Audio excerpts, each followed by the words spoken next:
Hello everyone, मेरा नाम ओम प्रकाश है और आज हम कंटिन्यू करेंगे मेडिसिन का सीएनएस वाला पार्ट। ठीक है, जो लास्ट टाइम छोड़े थे अपन लास्ट टॉपिक पढ़े थे हम लोग एपिलेप्सी। ठीक है, सीजर्स वो पढ़े थे हम लोग। अब पढ़ेंगे अपन स्टेटस एपिलेप्टिकस।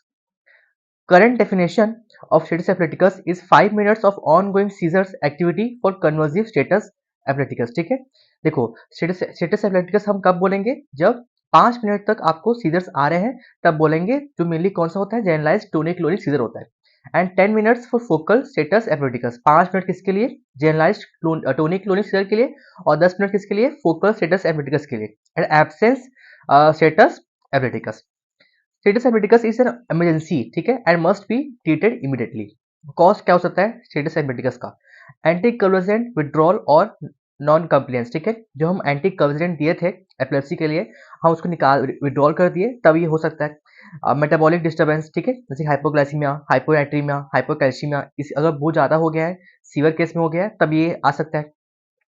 अगर आप कोई ड्रग खा रहे थे और ड्रग को आप क्या कर दिए? विड्रॉल कर दिए, फिर ड्रग जो है ज्यादा इंटॉक्सिकेशन हो गया उसका। ठीक है, सीएनएस इन्फेक्शन, ठीक है, जैसे कि एंसेफेलाइटिस, एप्सिस, तभी आ सकता है अचानक से। सीएनएस का लेशन हो गया, जैसे ट्यूमर हो गया, एवी मालफॉर्मेशन, तभी आ सकता है। सेरेब्रल हाइपोक्सिया हो सकता है, और हेड ट्रॉमा। ठीक है, आपको जो कॉज आप पढ़े थे ना एपिलेप्सी में, आप उसको यहाँ पे आप लिख सकते हो। ठीक है, एंटी कन्वर्जेंट आप ले रहे थे, उसको स्टॉप कर दिए हो, कोई ड्रग ले रहे थे स्टॉप कर दिए हो, कोई एंडोक्राइन आपका जो भी वो है कम हो गया है ना, हाइपोकैल्सीमिया, हाइपोग्लाइसीमिया, ठीक है, और हाइपोमैग्नीशियमिया, ये सब।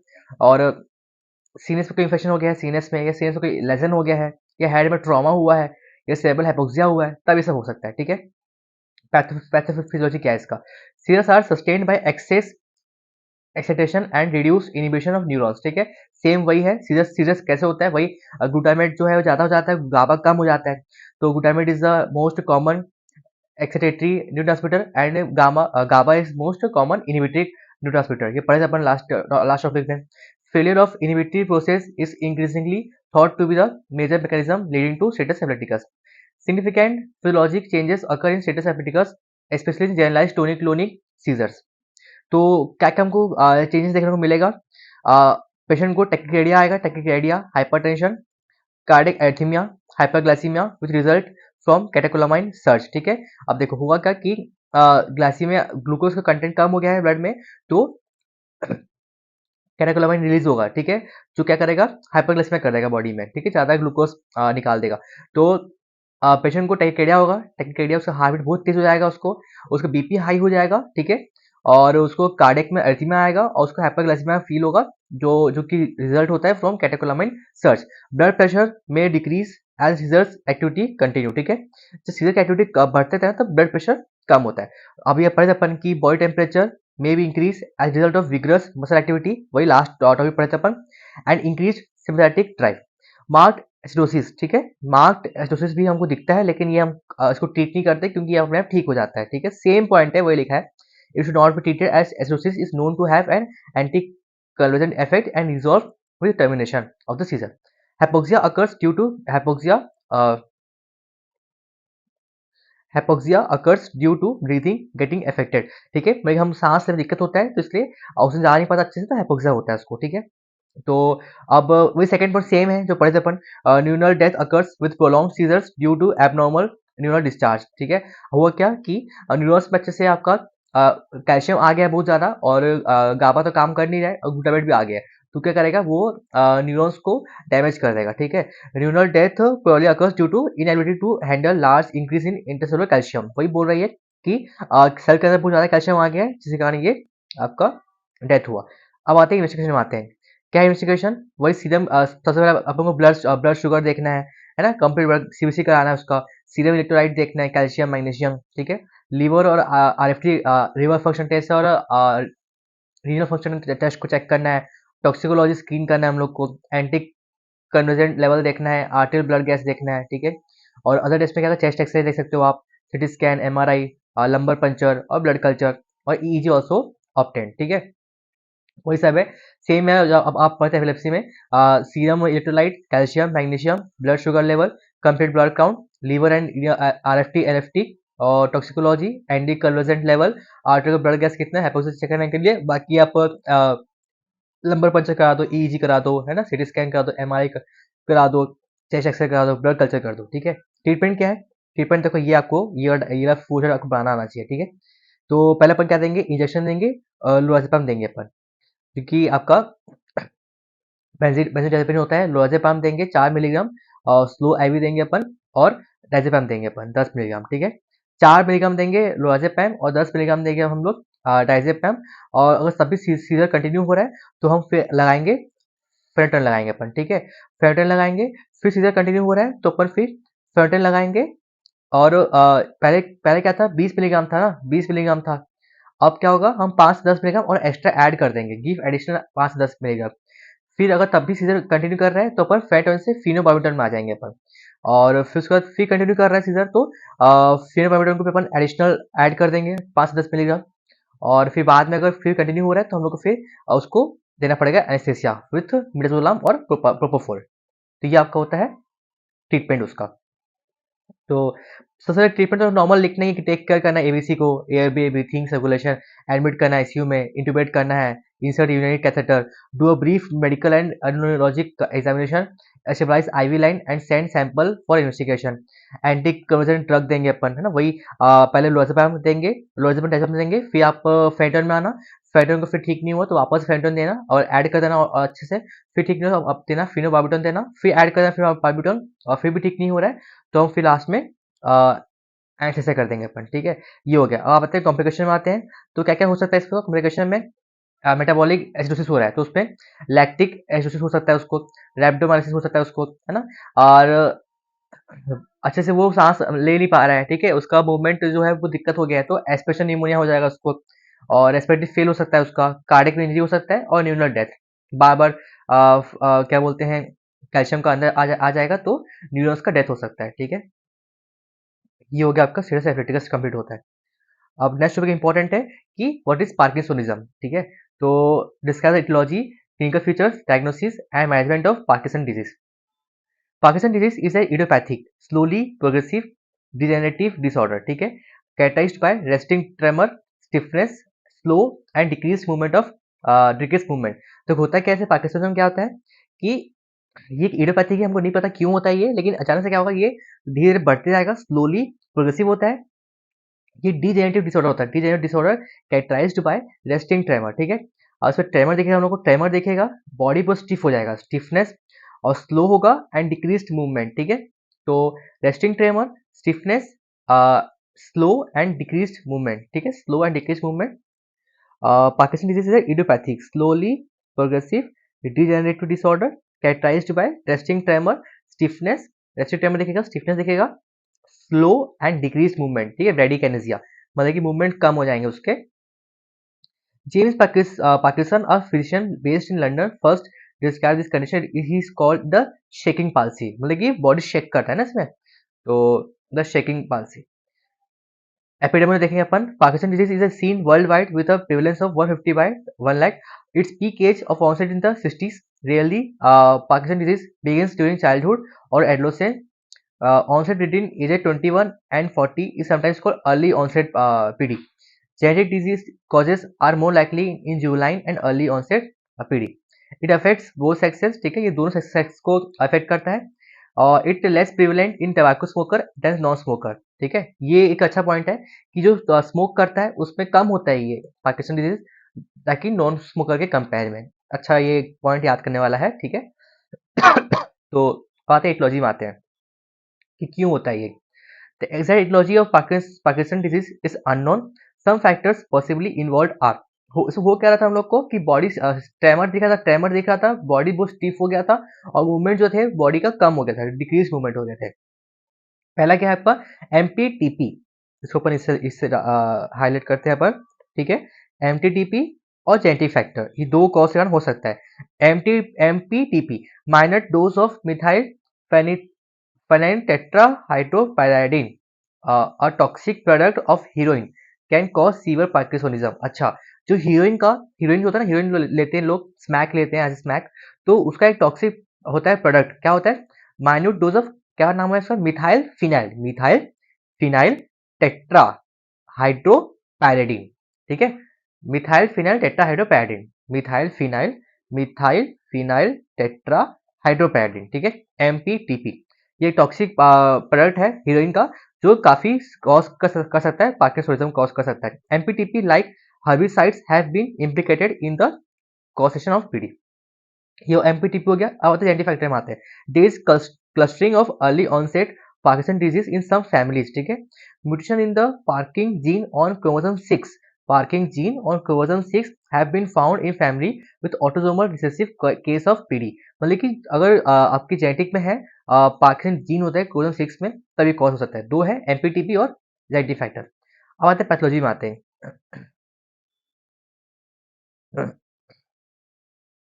पार्किंसोनिज्म, ठीक है। पैथोलॉजी में आते हैं। The main pathology in Parkinson disease is depletion of dopaminergic neuron of the substantia nigra and degeneration of the nigrostriatal tract, ठीक है। अब मेन याद रखना कि पार्किंसन में होता है क्या है कि वहां पे ना आपका डोपामिन कंटेंट जो कम होता है बॉडी में, और डोपामिन कहाँ कम होता है, सबस्टेंशिया नाइग्रा में कम हो जाता है, और जो आपका नाइग्रोस्ट्रेटल ट्रैक्ट है ना, उसका भी डिजेनरेशन हो जाता है, ठीक है। The degenerating neurons contain Lewy bodies alpha, Lewy bodies होता है, जो न्यूरॉन्स है वो लुई बॉडीज कंटेन करता है, एंड न्यूरोफाइब्रिल टैंगल्स, ठीक है, और neurofibrillary tangles. Lewy body is a high sensitive marker for PD. याद रखना कि जो लुई बॉडी होता है, जो लुई बॉडी होता है वो हाई सेंसिटिव मार्कर है पीडी के लिए, ठीक है। लुई बॉडी याद रखना आप। All these changes result in reduction of statal dopamine, which is the mean biochemical abnormality in PD. Normally an equilibrium exists between the acetylcholine and dopamine. Mainly क्या होता है कि एस्टेकोलाइन और डोपामाइन में एक इक्विलिब्रियम मेंटेन रहता है, लेकिन डोपामाइन की डेफिशिएंसी हो गया है, कम हो गया है, this acetylcholine hyper activity which can account for some clinical features such as tremor और रिजिडिटी, ठीक है। वो मेनली आपको ट्रेमर और रिजिडिटी क्यों दिखाई देता है, क्योंकि एस्टेकोलाइन का जो कंटेंट है वो हाइपर एक्टिव हो गया, ज्यादा बढ़ गया, क्योंकि डोपामाइन का वो कम हो गया है। Other neurotransmitters such as norepinephrine, serotonin, somatostatin, substance P, and enkephalines are also decreased in Parkinson disease. Depression may be related to reduction of noradrenaline and serotonin in the brain. ठीक है, तो अब कम हो गया है तो डिप्रेशन भी इसमें आ सकता है, ठीक है। अब आते हैं फीचर्स में आते हैं। Symptoms are start insidiously and tend to be united और asymmetrical at the onset. Symptom जो है वो एकदम इंसिडियस आता है, ठीक है, और वो या तो एक साइड में होगा, यूनाइटेड होगा, या फिर एसिमेट्रिकल होगा ऑनसेट में। The rate of progression is very variable with a benign form running over several decades. Usually the course is over 10 to 15 years with the death resulting from bronchopneumonia, ठीक है। The initial manifestation may be tremor, slowness, stiffness और clumsiness, ठीक है। क्या क्या दिखा हम लोग को, ट्रेमर दिखाई देगा, ट्रेमर होगा, उसको बॉडी स्लो हो जाएगा, स्टिफ हो जाएगा, और क्लमजीनेस दिखाई देगा ऑफ आर्म और less commonly of leg. The classical triad of tremor, rigidity and akinesia develop slowly, ठीक है। इसे ट्रायड दिखता है, क्या ट्रायड दिखेगा हम लोग को, ट्रेमर दिखेगा, ट्रेमर, रिजिडिटी और एकानेसिया, मतलब कि बॉडी मूव नहीं कर पा रहा है ना, डेवलप स्लोली, ट्रेमर होगा, रिजिडिटी होगा और एकानेसिया। ओवर मंथ और several years limbs and joints feel stiff due to rigidity, ठीक है। लिम्स और जॉइंट्स होगा एकदम स्टिफ फील होगा। फाइन मूवमेंट जो होता है वो डिफिकल्ट हो जाएगा due to tremor. Writing becomes small, micrographia due to hypokinesia and spidery due to tremor, ठीक है। जो आप लिखते हैं, राइटिंग करते हैं, वो काफी छोटा लिखेगा वो, क्योंकि ट्रेमर आ गया, हाइपोकाइनेसिया दिखेगा उसको, हाइपोकाइनेसिया और स्पाइडी ड्यू टू ट्रेमर। अब ये तीनों को बताया है, ट्रेमर क्या है, रिजिडिटी क्या है, एकानेसिया क्या है, जो कि ट्रायड में आते हैं। Tremor. The tremor has a frequency of 4 to 6 हजार is present mainly at rest, ठीक है। रेस्टिंग ट्रेमर बोलते हैं एंड सप्रेस्ड और ऑन वॉलंटरी मूवमेंट। ये जब बैठा रेस्ट कर रहा है तब ट्रेमर आएगा उसको, ठीक है, रेस्टिंग ट्रेमर आएगा, लेकिन जब मूव करेगा ना, जब मूवमेंट करेगा तो ट्रेमर गायब हो जाएगा। Distal muscles are affected more than the proximal, ठीक है। जो डिस्टल मसल्स है वो और ज्यादा अफेक्ट करता है प्रॉक्सिमल से। And rhythmic tremor at the wrist and fingers resemble pill rolling movement, ठीक है। तो ट्रेमर क्या है, फ्रीक्वेंसी ऑफ 4 to 6 हजार्ट्स है, is present mainly at rest and suppressed on voluntary movement. Distal muscles जो होता है वो ज्यादा इफेक्ट करता है मोर देन द प्रॉक्सिमल। और rhythmic tremor at the wrist and fingers resemble pill rolling, ठीक है। और फिंगर्स कैसे रिजेंबल करेगा, pill rolling movement. It disappears during sleep, ठीक है, नींद स्लीप के टाइम पे डिसअपियर हो जाएगा। And is aggravated by emotional excitement, जब आप इमोशनल एक्साइटमेंट हो जाओगे तब ये बढ़ता है। This tremor may be also seen in the legs और लोअर जो, ये आपको लोअर जो और लेग्स में देखने को मिल सकता है, ठीक है। ट्रेमर, ट्रेमर माने हो गया आपका अब आता है रिजिडिटी आता है rigidity. Rigidity is present over the entire range of movement, ठीक है। ये पूरे मूवमेंट के रेंज में दिखाई देता है, लिड पाइप रिजिडिटी बोलते हैं। वो कहता है पिल रोलिंग मूवमेंट था, ये लिड पाइप है, and is present equally in both agonist and antagonist muscles group, ठीक है। ये दोनों में होता है, एगोनिस्ट में होता है और एंटागोनिस्ट में होता है। It is seen mainly in the limbs, ये लिम्स पे दिखाई देता है, but can also present in the neck and axial muscles, ठीक है। मेनली लिम्स पे दिखाई देता है, वो भी लिम में था, ये भी लिम में ही है, लेकिन ये आपका नेक और एक्सियल मसल में दिखाई दे सकता है। When rigidity is associated with a tremor, smooth lead pipe rigidity is broken up and into jerky resistance to passive movement known as cogwheel rigidity। क्या बोल रहा है ये कि अगर पहले आपका आया ये आया रिजिडिटी आया, तो वो क्या था, लीड पाइप था, मतलब ये पूरा एंटायर रेंज ऑफ मूवमेंट में आपको दिख रहा था। लेकिन जब रिजिडिटी के साथ ट्रेमर भी आ जाता है ना, तो जो स्मूथ लीड पाइप था वो चेंज होकर जर्की में हो जाएगा, जर्की रेसिस्टेंस हो जाएगा टू पैसिव मूवमेंट, ठीक है। उसको अपन बोलेंगे कॉग व्हील रिजिडिटी बोलेंगे अपन, ठीक है। ये हो गया रिजिडिटी हो गया। अब आता है एकिनेसिया, दिस लैक और पॉसिटी ब्रेडिकाइनेसिया ऑफ मूवमेंट, ठीक है। या तो मूवमेंट नहीं हो पा रहा है या फिर एकदम स्लो हो गया है ना, रुक गया है। There is a difficulty initiating movement, motor acts like dressing, feeding and walking show marked slowing, rapid fine finger movement such as piano playing become indistinct, slow and tremulous. तो जो डेली एक्टिविटी अपन काम करते हैं ना, वो बिल्कुल नहीं कर पाएगा, वो एकदम स्लो स्लो बढ़ाएगा हाथ को, स्लो स्लो काम करेगा, ड्रेस बहुत धीरे धीरे करेगा, खाना बहुत धीरे धीरे खाएगा, है ना। Facial immobility give a marks like appearance, ठीक है। फेस में कोई एक्सप्रेशन नहीं आएंगे, वैसे का वैसा ही रहेगा, ना हंसेगा ना रोएगा। ब्लिंकिंग रेट भी कम हो जाएगा, प्रोड्यूसेस टीयर, तो ऐसा लगेगा कि वो हमको घूर रहा है, क्योंकि ब्लिंक नहीं करता है तो लगेगा कि घूर रहा है हम लोग को वो, ठीक है। ये हो गया, एक एनर्जी हो गया। अब आते हैं पोस्चर एंड गेट। अब तीन तो पढ़ लिए अपन, ट्रेमर पढ़ लिए, रिजिडिटी पढ़ लिए और एक एनर्जी पढ़ लिए। अब आते हैं अपन posture and gait. The head and the body become stooped forwards, जो हेड है और बॉडी है वो आगे की तरफ झुक जाएगा, है ना। ऑफन विथ प्रोनाउंस्ड काइफोसिस, तो बॉडी जो आपका स्पाइनल कॉर्ड है वो आगे झुक गया, तो क्या हो जाएगा, उसको काइफोसिस हो जाएगा। The arms become fixed flexed at the elbow, जो आर्म है वो एल्बो के पास फ्लेक्स हो जाएगा और रिस्ट के पास। Flexion also occur in the joints of the leg, ठीक है। और जॉइंट से भी लेग के जॉइंट से भी फ्लेक्शन हो जाएगा। The posture sometimes called simian to describe the app-like forward flexion, immobility, and lack of associated hand movement. The gait may be slow or hurried to diminished arm swing, ठीक है। वो जो चल रहा होगा ना, तो आर्म को स्विंग करते हैं नॉर्मली हम लोग हाथ हिलाते हैं, लेकिन हाथ नहीं हिलाएगा, वो ऐसे चलते रहेगा, एकदम धीरे चलेगा, फिर एकदम जोर चलते रहेगा। पेशेंट में walk rapidly with short step, एकदम फैसिनेटिंग गेट बोलते हैं उसको, ठीक है। मतलब कि छोटा स्टेप लेगा और बहुत जल्दी जल्दी दौड़ेगा वो, ठीक है, as though they are chasing their centre of gravity. Sometimes patient may not be able to initiate walking as if their feet are glued to the floor, called freezing phenomenon, ठीक है।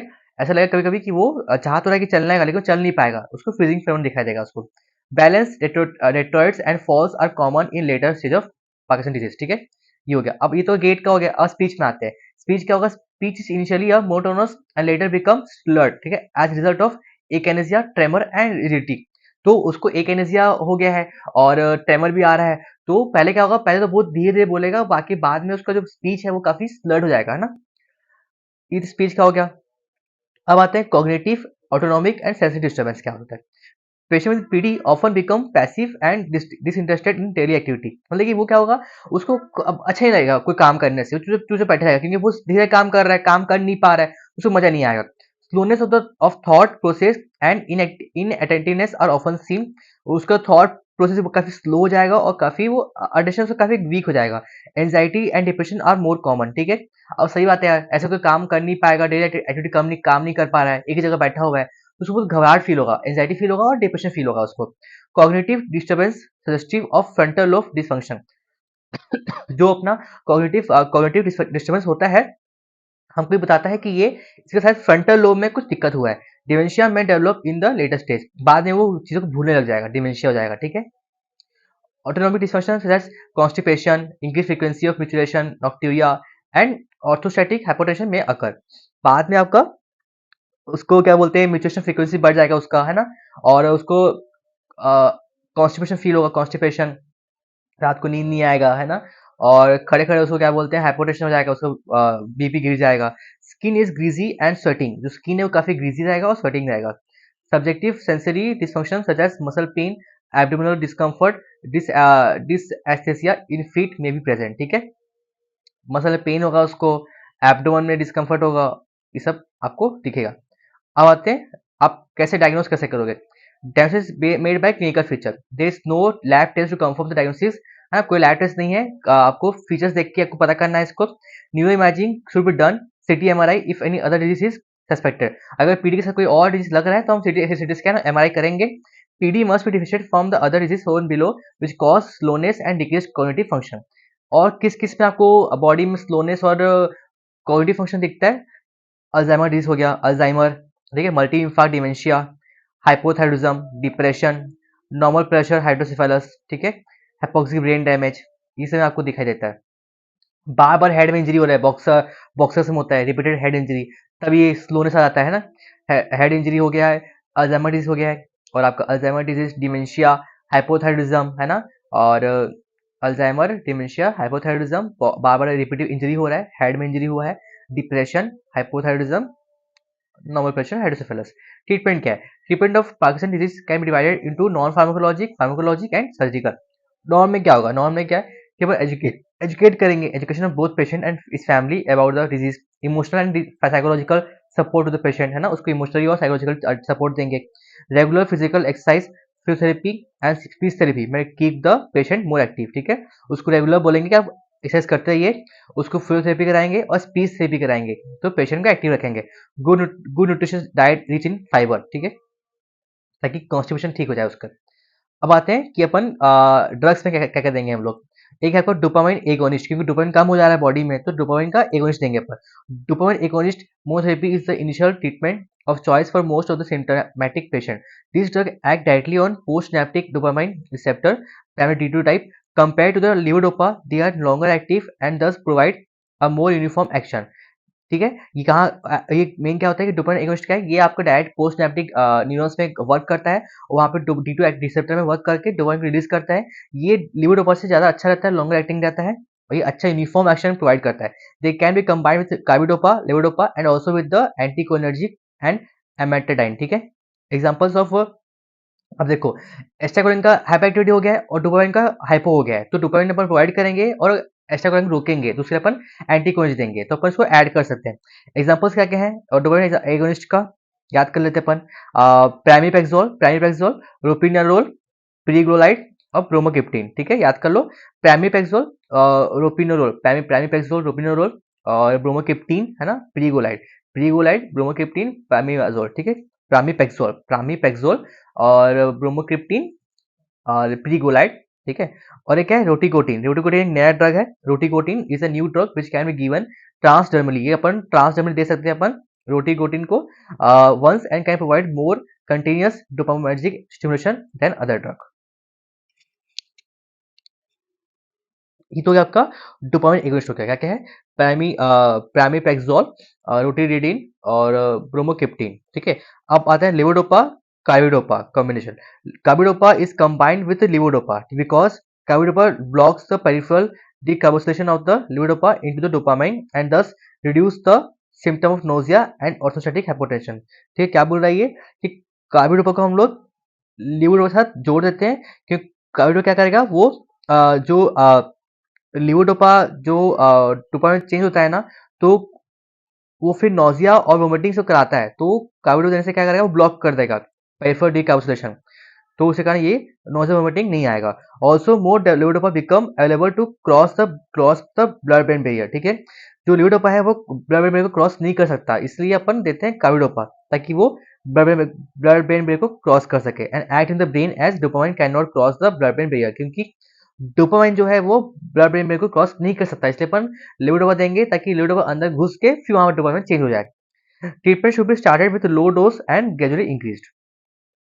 अब क्या है? लिवोडोपा ऑगमेंटेशन, ठीक है।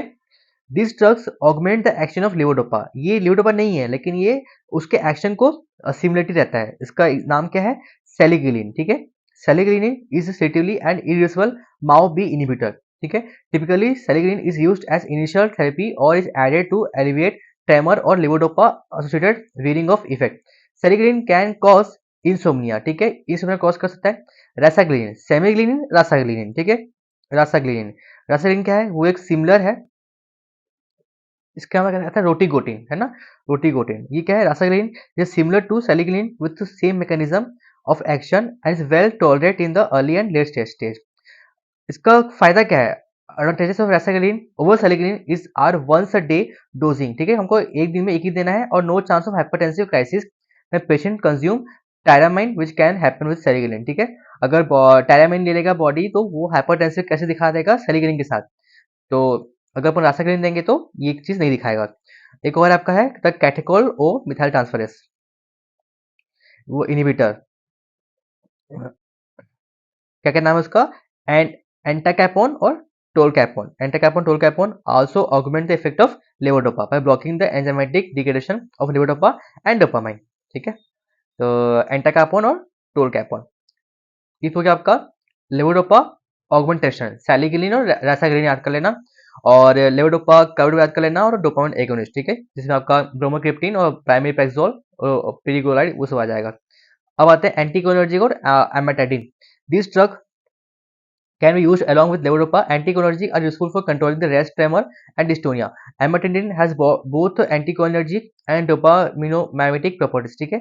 जो एमेटाडिन है वो दोनों एंटीकोलिनर्जिक और डोपामाइनिक दोनों एक्टिविटी रखता है, तो वो रिड्यूस करता है ड्रग इंड्यूस्ड डिस्काइनेसिस, ठीक है? एमेटाडिन। एक और क्या है आपका? Neuroprotective therapy. Many agent can slow down the decline of dopamine neurons. This agents include selegiline, है ना? ये क्या था आपका? राता रासाग्लिनिन और सेलेगिलिन। सेलेगिलिन था, ये भी सेलेगिलिन है, सेम ही है, वही है। सेलेगैलिन है ये, सेलेगिलिन है ये, और ये सेलेगैलिन है, ठीक है? Selegiline coenzyme Q10, vitamin E, L carnitine, इसे क्या करते हैं? स्लो करते हैं डोपामिन के खराब होने से। Some trials have shown that this drugs delay the progression of parkinsonism, ठीक है? ये तो क्या आपका ड्रग्स का हो गया। अब आते हैं सर्जिकल थेरेपी क्या है। Several surgical procedure have been studied in advanced Parkinson disease including deep brain stimulation, ठीक है? डीप ब्रेन स्टिमुलेशन करेंगे, जो थैलेमस में हो रहा है तो उसको निकाल देंगे अपन, थैलेमोटोमी और पेरिडोटोमी।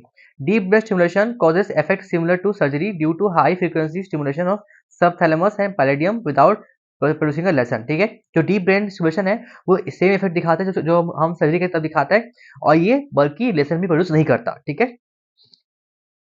ये हो गया आपका पार्किंसनिज्म हो गया। अब आते हैं कोरिया क्या होता है? कोरिया, ठीक है? Chorea is a non rhythmic jerky rapid involuntary movement, ठीक है? कोरिया क्या होता है? एक नॉन रिदमिक होता है, जर्की रैपिड वो जल्दी होता है आपको, involuntary movement. It is not suppressible and involve disturb muscle and face commonly, ठीक है? ये होता है क्या है? Non rhythmic jerky rapid involuntary movement होता है। It is not suppressible and involve distal muscle, ठीक है? ये डिस्टल मसल को इन्वॉल्व करता है, फेस को इन्वॉल्व करता है। Chorea and athetosis result from impaired inhibition of thalamocortical neurons by basal ganglia. होता क्यों है ये? कि आपका जो थैलेमस है, थैलेमोकॉर्टिकल न्यूरॉन्स है, उसका इनिबिट हो जाता है, ठीक है? Impaired inhibition of thalamocortical neurons by the basal ganglia. Excess dopaminergic activity may be the mechanism. अच्छा, जो पाकिस्तान में क्या हुआ था? पाकिस्तान में डोपामिन कम हो गया था और कोरिया में डोपामिन बढ़ गया है, तो non rhythmic jerky rapid involuntary movement आएगा इसका, ठीक है? Chorea and athetosis can occur together called choreo athetosis, ठीक है? अगर साथ में हो रहा है तो कोरियो एथेटोसिस। कॉज क्या है इसका? हेरिडिटरी एक्वायर्ड, ठीक है? तो हेरिडिटरी में क्या होगा? Benign hereditary chorea, Lesch Nyhan syndrome और हंटिंगटन डिजीज, ठीक है? हंटिंगटन डिजीज, लेशनैन सिंड्रोम और benign hereditary chorea. Lesch Nyhan disease, benign hereditary chorea और हंटिंगटन डिजीज। एक्वायर्ड में क्या आएगा? Physiologic chorea, cerebral palsy, after cardiac surgery, kernicterus, drugs में phenytoin, levodopa, alcohol, SLE और स्ट्रोक, ठीक है? तो स्ट्रोक हो गया आपको, स्ट्रोक करने आ सकता है, कॉज ऑफ कोरिया। स्ट्रोक हो गया, एसिली हो गया, कोई ड्रग ले लो आप, है ना? Phenytoin, levodopa, after cardiac surgery, cerebral palsy, physiologic Korea, है ना? Physiologic chorea, cerebral palsy, stroke हो गया है, कोई ड्रग ले रहे हो, कनिटेस हो गया है। उसमें ट्रीटमेंट क्या है? जो आपका कॉज होगा उसको ठीक कर दो, और phenothiazine, haloperidol and tetrabenazine provide some symptomatic relief, ठीक है? क्या देंगे हम? फिनोथियाजिन और टेट्राबेंजीन, फिनोथियाजिन टेट्राबेंजीन। और एथेटोसिस क्या होता है इसको नहीं पढ़ना है, अब ये पढ़ते हैं। सेडेनहैम कोरिया, ठीक है? Saint Vitus dance. Sydenham chorea is one of the major clinical manifestation of acute rheumatic fever, ठीक है। एक्यूट रिमेटिक फीवर में ये होता है Sydenham chorea and the most common form of acquired chorea in childhood, ठीक है। बच्चों में जो होता है ना वो होता है सिडेनहैम कोरिया। ये देखो ये रहा सिडेनहैम कोरिया, ठीक है। Syrian rheumatic fever. तो सिडेनहैम कोरिया क्या होता है कि ये आपका मेजर क्लिनिकल मैनिफेस्टेशन है एक्यूट रूमेटिक फीवर का, और मोस्ट कॉमन फॉर्म होता है acquired chorea in childhood. Korea usually develop 1 to 8 month after the streptococcal infection, ठीक है। कोरिया मेनली कब होगा? 1 से 8 मंथ के बाद होगा। किसके इन्फेक्शन का बाद? स्ट्रेप्टोकोकल इन्फेक्शन के बाद, ठीक है। Whereas carditis and arthritis usually develop within the first month, ठीक है। मतलब कि जो रूमेटिक फीवर में होता है ना, रूमेटिक फीवर में आपको कार्डिटिस भी दिखेगा, आपको आर्थराइटिस भी दिखेगा। तो जो कार्डिटिस और आर्थराइटिस है वो आपके 1 मंथ में दिख जाता है, लेकिन जो आपका सिडेनहैम कोरिया है वो आपको 6 से 8 महीने बाद दिखेगा। पैथोलॉजी क्या है? The exact pathology of Sydenham chorea is unknown, ठीक है, हमको नहीं पता क्या है। However, vasculitis involving the basal ganglia, cortex and cerebellum has been identified in some brain of the affected patient, ठीक है। मेनली हमको नहीं पता क्यों हो रहा है ये, लेकिन जो मेनली पेशेंट देखे हम लोग उसमें होता क्या है कि जो बेसल गैंग्लिया, कॉर्टेक्स और सेबेलम, बेसल गैंग्लिया, कॉर्टेक्स, सेबेलम में वस्कुलाइटिस हो जाता है, वस्कुलाइटिस, ठीक है। फीचर्स क्या है? It usually affect children between 5 and 13 years of age, ठीक है। ये बच्चों में होता है, चाइल्डहुड में होता है, पढ़े थे अपन। तो 5 से 13 ईयर्स के एज में दिखता है। ऑनसेट जो है वो होता है इंसिडियस और सडन भी हो सकता है, ठीक है। The Korea typically begins in the hand, पहले हाथ में होगा, फिर लेटर इन्वॉल्व करेगा फेस को और फीट को, ठीक है। टिपिकली बिगिंस इन हैंड, फिर बाद में वो फेस को इन्वॉल्व करेगा और फीट को इन्वॉल्व करेगा। The movements are rapid irregular jerk that are continuous while the patient is awake, ठीक है। जो मूवमेंट है वो काफी जल्दी जल्दी होगा, रैपिड होगा, और ये वो जर्क्स आएंगे जो पढ़े अपन कोरिया का डेफिनेशन, और कंटिन्यू रहेगा व्हाइल द पेशेंट जब जगा रहेगा, लेकिन जब सब सो जाएगा तब ये ठीक हो जाता है। The chorea usually is generalised but may be more prominent at on one side, ठीक है। मेनली जनरलाइज होता है, लेकिन वो एक साइड में ज्यादा प्रोमिनेंट दिखता है। सम में हैव यूनाइटेड कोरिया। डायग्नोस कैसे करेंगे अपन? मेनली वही क्लिनिकल फीचर्स डायग्नोस कर सकते हैं हम लोग, इसका कोई लैब टेस्ट नहीं है। ट्रीटमेंट क्या है? सीधे कोरिया यूजुअली इंप्रूव इन 3 से 4 मंथ, 3 से 4 महीने में अपना ठीक हो जाता है। अंडरलाइन न्यूमेटिक फीवर को ठीक करेंगे अपन किससे? पेनिसिलिन से देंगे, ठीक है। Penicillin at least 10 day followed by antibiotic prophylaxis. Chorea can be reduced by many drugs such as valproic acid, phenobarbitone, haloperidol, है ना, क्लोप्रामाजीन और कार्बाजेपिन। इससे हम ठीक कर सकते हैं कोरिया को। वालप्रोइक एसिड हो गया और क्लोप्रामाजीन हो गया, कार्बाजेपिन हो गया, हेलोपेरिडोल हो गया, है ना, इसे ठीक कर सकते हैं। अब आते हैं हंटिंगटन कोरिया। हंटिंगटन कोरिया फिर हेमीप्लेजिया। हंटिंगटन कोरिया क्या होता है? ये क्या? Chronic progressive Korea, hereditary Korea, Huntington disease. Huntington disease is an autosomal dominant disorder characterized by chorea and progressive cognitive deterioration, usually beginning during middle age, ठीक है। जो Huntington disease है ये ऑटोसोमल डोमिनेंट डिसऑर्डर है, autosomal dominant disorder है, characterise होता है bye Korea, और इसमें होता क्या है, आपका जो कॉग्निटिव है वो भी खराब होता है ना। ये आपके मिडिल एज में होता है।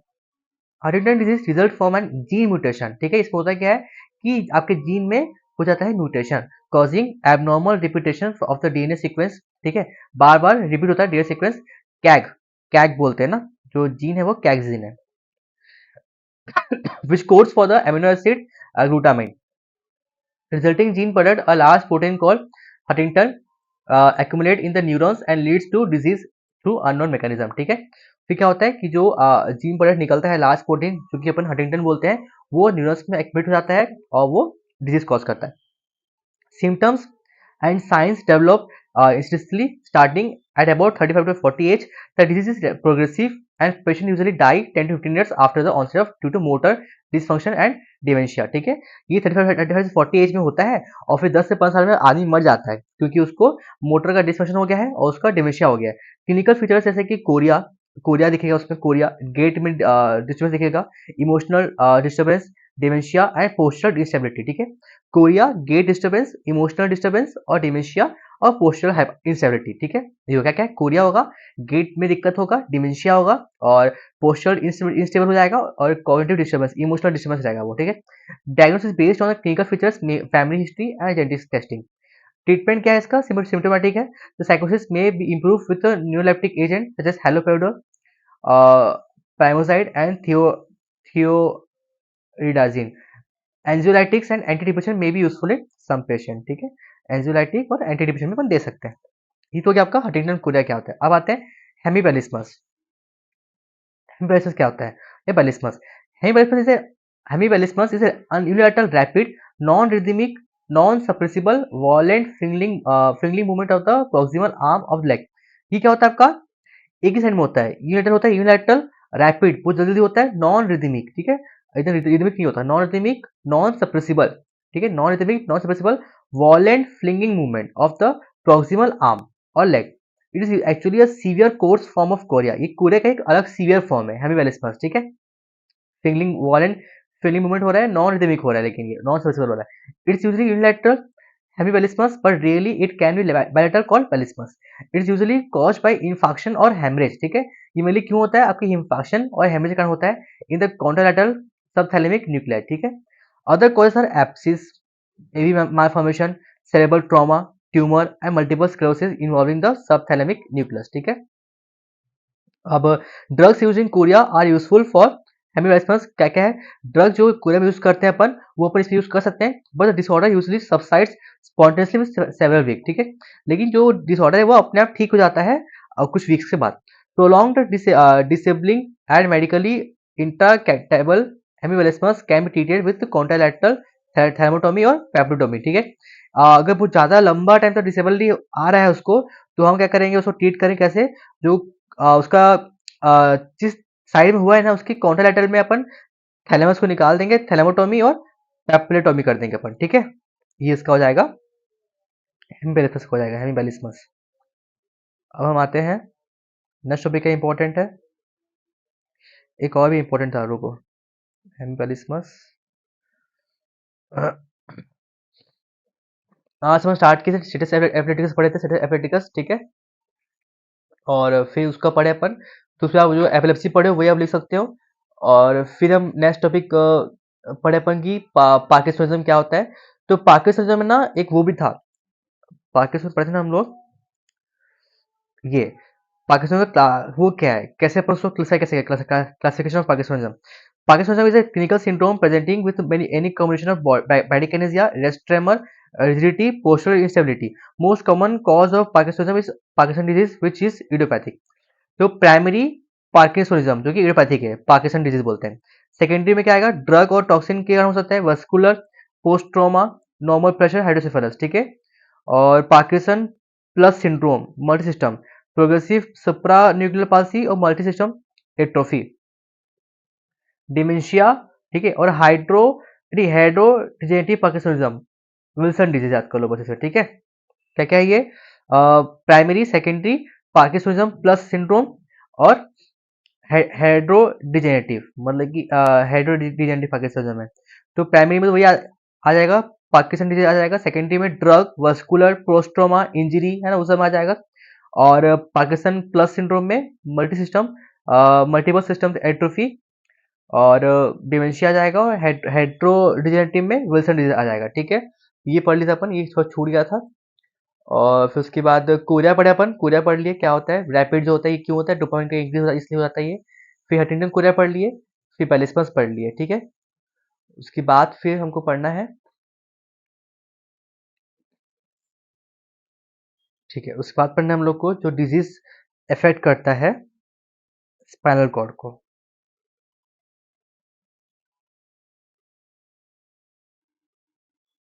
ये रहा disease affecting the spinal cord, ठीक है। ये भी इंपॉर्टेंट है, कौन सा डिजीज जो है वो स्पाइनल कॉर्ड को इन्फेक्ट अफेक्ट करता है।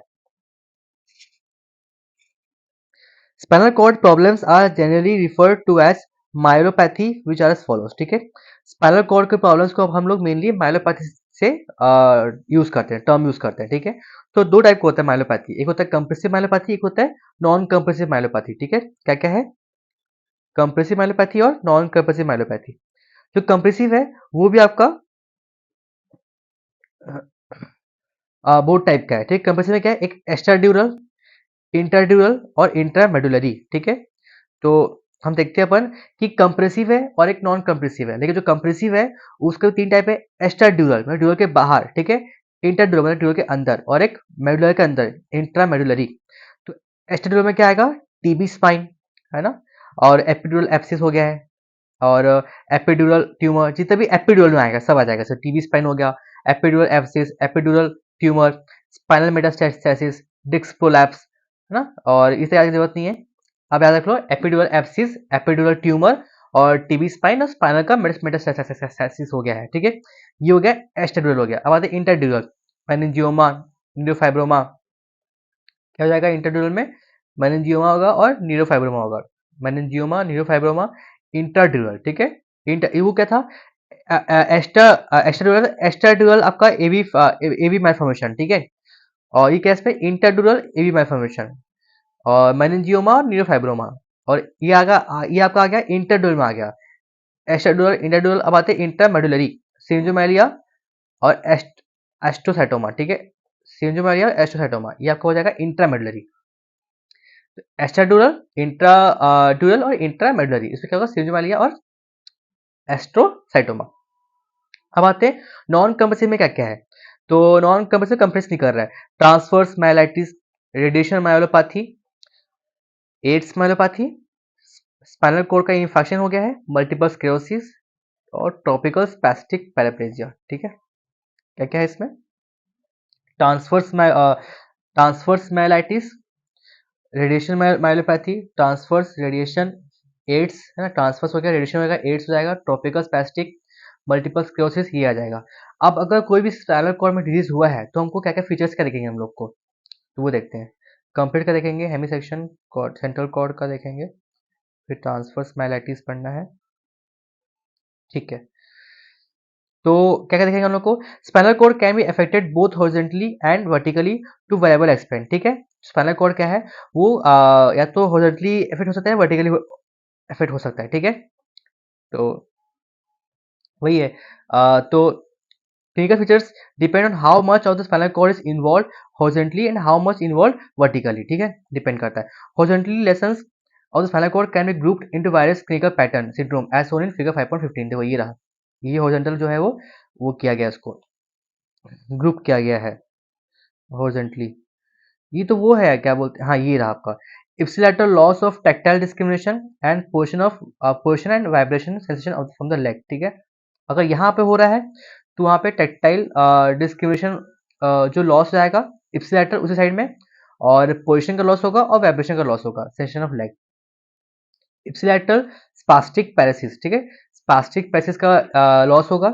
लॉस ऑफ अगर यहाँ होता है ये है ना, अगर यहाँ हो रहा है क्योंकि ट्रैक्ट है ना सब। देखो अगर ग्रेसाइल फेसिकुलस में डिजीज हुआ है तो क्या लॉस होगा उसका? टेक्टाइल डिस्क्रिमिनेशन लॉस हो जाएगा और उसके लेग में सेंसेशन गैप हो जाएगा, ठीक है, और पोजिशन का। अगर ग्रेसाइल फेसिकुलस में हो रहा है तो। अगर स्पाइनो सेरेब्रल ट्रैक्ट में हो रहा है तो, स्पाइनो सेरेब्रल ट्रैक्ट में होगा तो ipsilateral loss of position and motion sense, ठीक है। Ipsilateral loss of position, position का लॉस हो जाएगा और मोशन सेंस का हो जाएगा, ठीक है। ये क्या है आपका स्पाइनो स्पाइनो सेरेब्रल। और ये क्या है आपका लैटरल कॉर्टिकोस्पाइनल, लैटरल कॉर्टिकोस्पाइनल है, स्पाइनो सेरेब्रल है, ये आपका स्पाइनोथैलेमिक है, ठीक है। पहले ट्रैक्ट याद कर लो, स्पाइनोथैलेमिक, स्पाइनोथैलेमिक है, ये स्पाइनोसेरेब्रल है, लैटरल कॉर्टिकोस्पाइनल ट्रैक्ट है, कॉर्टिकोस्पाइनल ट्रैक्ट है, स्पाइनोसेरेब्रल, ये स्पाइनोथैलेमिक है, ये वर्टिकल है, वर्टिकल कॉर्टिकोस्पाइनल ट्रैक्ट, वर्टिकल ये वर्टिकल है और ये लैटरल है, ठीक है। ये नीचे आ रहा है वर्टिकल होगा, लैटरल होगा। ये आपका ये ग्रेसाइल फेसिकुलस है, ये फ्लूइड फेसिकुलस है, ठीक है। और ठीक है, और ये क्या आपका वेंट्रल वाइट कमिश्चर है। तो अगर ग्रेसाइल और क्रिएट में हो रहा है तो आपका इप्सिलेटर लॉस ऑफ पोजीशन वाइब्रेशन, ठीक है, लेग का। और अगर आपका स्पाइनो सेरेब्रल में ट्रैक्ट में हो रहा है तो आपका हो जाएगा लॉस ऑफ पोजीशन, ठीक है, एंड मोशन सेंस। और अगर आपका लैटरल क्वाड्रिस्पाइनल में हो रहा है तो इप्सिलेटर स्पास्टिक पैरासिस होगा, ठीक है। और स्पास्टिक हो जाएगा अगर आपका स्पाइनोथैलेमिक ट्रैक्ट में हो रहा है तो contralateral loss of pain and temperature sensation one segment below lesion, ठीक है। सारे इसका लैटरल था, लेकिन जैसे अपन स्पाइनोथैलेमिक में आएंगे तो वो हो जाएगा कॉन्ट्रालैटरल लॉस ऑफ पेन, ठीक है, लॉस ऑफ पेन होगा और टेम्परेचर। अब अपन आते हैं इसमें, ये इस पे क्या होगा अगर यहाँ पे होगा तो इप्सिलेटर फ्लैचिप पैरालिसिस हो जाएगा, ठीक है। और अगर वेंट्रल वाइट कमीशन में होगा तो क्या होगा bilateral loss of pain, bilateral loss of pain and temperature sensation, ठीक है। इसमें बायलैटरल होगा, इसमें इप्सिलेटर होगा, मतलब कॉन्ट्रालैटरल होगा इसमें। ये आप ग्रुप कर दिया अपन, ठीक है, हॉरिजॉन्टल लेसन में। अब आते हैं complete spinal cord transection, transverse myelopathy. With complete cord transection, all ascending tract from below the level of lesion and all descending tract from above the level of lesion are interrupted. जो हम पूरा complete कर देंगे मतलब कि पूरा complete काटेंगे spinal cord को, जितने भी असेंडिंग ट्रैक्ट है लेवल ऑफ लेशन के नीचे वाला और जितने भी डिसेंडिंग ट्रैक्ट है ऊपर वाला वो सारे इफेक्ट होंगे. Therefore all motor and sensory functions below the level of spinal cord damage, ठीक है, are disturb. Transverse myelopathy is general term for disease causing complete horizontal damage of to spinal cord. Transverse myelitis Transverse myelitis is a type of transverse myelopathy due to inflammation of the cord. Example क्या है इसका? Transverse माइलेटिस और traumatic injury. ठीक है, ये complete हो गया. अब आते हैं hemisection. Half half of the spinal cord is damaged horizontally. ये इसको क्या बोलते हैं अपन? ब्राउन सिक्वर सिंड्रोम बोलते हैं अपन. ठीक है, ट्रोमेटिक इंजरी हो गया, स्टैब इंजरी हो गया. अब आते हैं सेंट्रल कॉर्ड में हुआ तब क्या होगा? Central cord lesion. Disease process start in the centre of spinal cord and extend to the peripheral part of the spinal cord. Characteristically, the decussulating fiber of the spinothalamic tract anterior to the central canal carrying pain and temperature sensation are affected initially. ठीक है, क्या बोल रही है? सबसे पहले क्या होगा कि मेनली सेंटर में होता है, स्टार्ट होता है प्रोसेस और फिर पेरिफेरल में जाता है स्पाइनल कॉर्ड के. ठीक है, लेकिन जो मेन हमको दिखता है ना फीचर्स, वो दिखता है हम लोग को जो डिक्यूसेटिंग फाइबर्स हैं स्पाइनोथैलेमिक ट्रैक्ट का सेंट्रल कैनाल के सामने एंटीरियर में, वो पेन को कैरी करता है और टेम्परेचर कैरी करता है, तो वो इफेक्ट करेगा पेन और टेम्परेचर.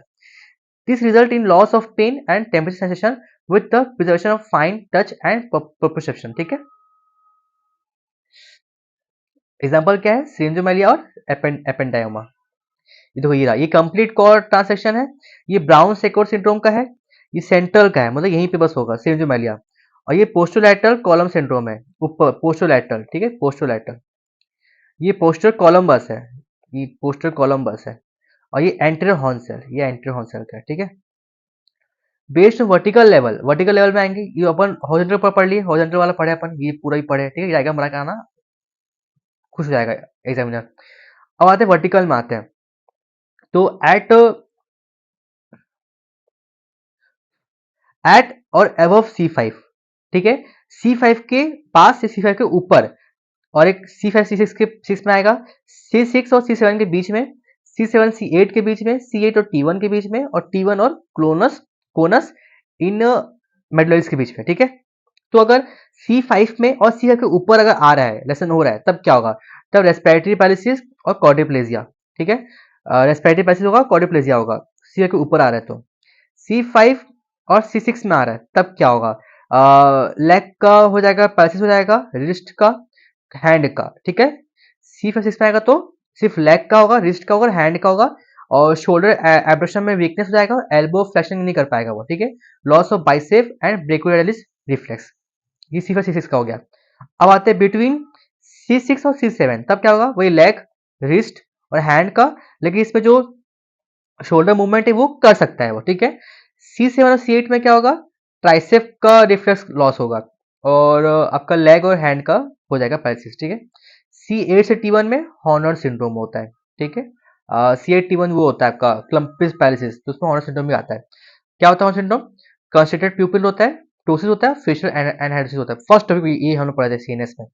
बिटवीन T1 एंड क्रोनस पे, कोनस मेडुलस पे क्या होगा? लेग का होगा सिर्फ पैरालिसिस. ठीक है, देखो पहला क्या होगा? C5 के ऊपर जाएंगे तो रेस्पिरेटरी पैरालिसिस होगा और क्वाड्रिप्लेजिया होगा. C5 C6 में आएंगे तो अपन लेग, रिस्ट और हैंड का और शोल्डर का मूवमेंट नहीं कर पाएगा वो. और C6 और 7 में आएंगे तो वो सारा होगा लेकिन मूवमेंट कर सकता है शोल्डर का. ठीक है, C7 C8 में आएंगे तो ट्राइसेप वाला मूवमेंट वो हो जाएगा, और लेग हैंड तो है ही कॉमन. C8 T1 में हॉर्नर सिंड्रोम, और T1 में हो जाएगा लेग का पैरालिसिस हो जाएगा. अब आते हैं transverse myelitis. Transverse myelitis is a neurological disorder caused by inflammation across the entire width of the spinal cord. ठीक है, जो ट्रांसवर्स माइलिटिस है वो एक न्यूरोलॉजिकल डिसऑर्डर है. वो अब नाम पता चल रहा है आइटिस, मतलब कि इंफ्लेमेशन हुआ है. ठीक है, पूरे स्पाइनल कॉर्ड के विड्थ को कवर करता है. इट मे बी इन्फेक्टिव और नॉन इन्फेक्टिव. इस type of non compressive myelopathy. ठीक है, नॉन कंप्रेसिव माइलोपैथी में आता है ये. इटियोलॉजी क्या है इसका देखते हैं. Aetiology, clinical features, investigation. ठीक है, तो इटियोलॉजी क्या है इसका? इटियोलॉजी क्या हो सकता है इसका? Vascular systemic inflammatory disorder, infection हो सकता है उसको, पोस्ट इन्फेक्शन, डीमाइलिनेटिंग डिजीज और इडियोपैथिक। ठीक है, तो पहला क्या है? वस्कुलर है, तो spinal cord infarction due to spinal artery thrombosis और वेस्कुलाइटिस। ठीक है, ये मेनली क्यों हो सकता है? अगर स्पाइनल का आर्टरी का थ्रोम्बोसिस हो गया है, फिर वेस्कुलाइटिस हो गया, तब होगा। वेस्कुलर, आप मेन टॉपिक याद रखो, वेस्कुलर सिस्टमिक वाला मल्टी ऑर्गन डिजीज, जो कि आपका हो जाएगा एसएलई। इन्फेक्शन हो गया, कभी इन्फेक्शन हो गया है, ठीक है, या पोस्ट इन्फेक्शन, इन्फेक्शन के बाद, या डीमाइलिनेटिंग डिजीज या इडियोपैथिक। तो वेस्कुलर तो हो गया आपका स्पाइनल आर्टरी में आपका थ्रोम्बोसिस हो गया है या वेस्कुलाइटिस हो गया है। एसएलई में आपका एसएलई हो जाएगा, सार्कोइडोसिस हो जाएगा, बैकेट सिंड्रोम, जॉर्गन सिंड्रोम, ये सब आ जाएगा, सिस्टमिक इन्फ्लेमेटरी डिसऑर्डर में आएगा। इन्फेक्शन में वही आपका herpes zoster, rabies virus, listeria, Lyme disease, आप पूछ लिख सकते हो। ठीक है, पोस्ट इन्फेक्शन में Epstein Barr virus, cytomegalo virus, ठीक है, मिजल्स, वारिसेला, रूबेला, मम्स, वो सब आ जाएगा। डीमाइलिनेटिंग डिजीज, मल्टीपल स्क्लेरोसिस, न्यूरोमाइटिस ऑप्टिका और इडियोपैथी। ठीक है, फीचर्स क्या देखे हम लोग को ट्रांसवर्स मैलिटिस में? द ऑनसेट ऑफ सिम्टम में बी एक्यूट और सब acute. thoracic region is most often involved. Common presenting symptoms are pain in the back, limb weakness, sensory involvement, bowel and bladder dysfunction. ठीक है, जो ऑनसेट सिम्टम का वो acute रहेगा और सब एक्यूट हो सकता है। मेनली कौन से रीजन को वो करेगा? वो थोरेसिक रीजन को करेगा। ठीक है, मोस्ट ऑफन इन्वॉल्व रहता है इसमें। कॉमन प्रेजेंटिंग सिम्टम क्या है? उसको बैक में दर्द होगा, पेन होगा, लिम्ब में वीकनेस होगा और सेंसरी इन्वॉल्वमेंट दिखेगा हम लोग को। ठीक है, back in the pain in the back, limb में लिम्ब का weakness, sensory involvement, bowel and bladder dysfunction. अब इसका आते हैं क्या क्या होगा? मोटर डिस्टर्बेंस होगा, सेंसरी डिस्टर्बेंस होगा, ऑटोनॉमिक होगा। ठीक है, तो मोटर में क्या होगा? All motor functions are lost below the level of lesion. ठीक है, सारे all motor functions are lost below the level of lesion. ठीक है, जितने भी लेसन हुआ उसके नीचे वाले पार्ट में सारे मोटर फंक्शन लॉस हो जाएंगे। At the level of lesion they are lower motor neuron sign. तो all motor functions are lost below the level of lesion. At the level of lesson, there are lower motor neuron sign, paralysis, atrophy, fasciculation, and areflexia. अब इतना रखो कि उसके नीचे level में पूरा sensory motor गायब होगा, सॉरी। ठीक है, and below the level of lesion there are, ये आपका upper motor neurosis type paresis. Initially especially with acute lesion, the paralysis is flaccid areflexia because of spinal shock, but later spastic paraplegia develop। क्या बोल रहा है ये? कि सारे motor function जो है लॉस्ट हो जाते हैं बिलो लेवल ऑफ लेसन, और they are lower motor neural sign दिखते हैं हम लोग को, पैरासिस, एट्रोफी, है ना, ये सब। और अपर मोटर न्यूरॉन टाइप का दिखता है हम लोग को पैरासिस, मेनली फ्लैसिड होगा और एरेफ्लेक्सिया होगा क्योंकि स्पाइनल में शॉक हो गया, but later spastic paraplegia develop. पहले फ्लैसिड होगा, फिर स्पैस्टिक हो जाएगा। This loss of tendon reflex in the acute stage due to spinal shock, subsequently tendon reflex become exaggerated and plantar response become extension. Abdominal reflex are absent below the level of lesion. Sensory में क्या देखेगा? All sensory modality, soft touch, है ना, position sense, vibration, temperature, pain, ये सब आपका दिक्कत होगा, आर इम्पेयर्ड वही लेसन के बिलो, और सेंसरी लेवल इज प्रेजेंट। अब आते हैं ऑटोमिक में, आते हैं bowel and bladder sphincter dysfunction हो जाएगा। ठीक है, with incontinence can occur with transverse myelitis. Urgency of micturition is usual bladder symptom with urinary retention और लेटर प्रॉब्लम। ठीक है, incontinence of urine is very late feature. ठीक है, constipation is the most common bowel symptom, mainly constipation होता है bowel syndrome में। Initially atonic and later spastic rectal and bladder sphincter dysfunction occur with lesion of at any spine level। और आता है orthostatic hypotension, loss of sweating, trophic skin changes, impaired temperature. ठीक है, orthostatic hypotension हो जाएगा, उसको sweating का loss हो जाएगा, ट्रॉफिक स्किन चेंजेस दिखेगा, trophic skin changes, impaired temperature control, sexual dysfunction and other features of autonomic dysfunction.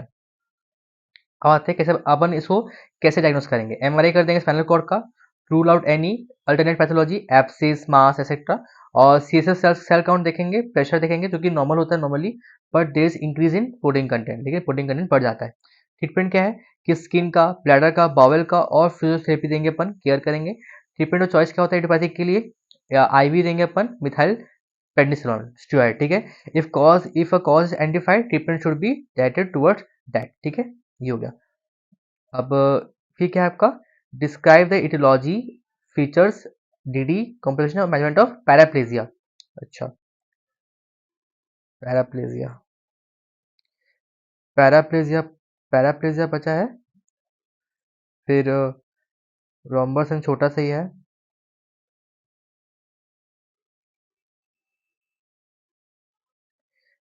ठीक है, टॉपिक अब अपन नेक्स्ट वीडियो में सीरीज खत्म कर देंगे, ठीक है। छोटा छोटा टॉपिक है।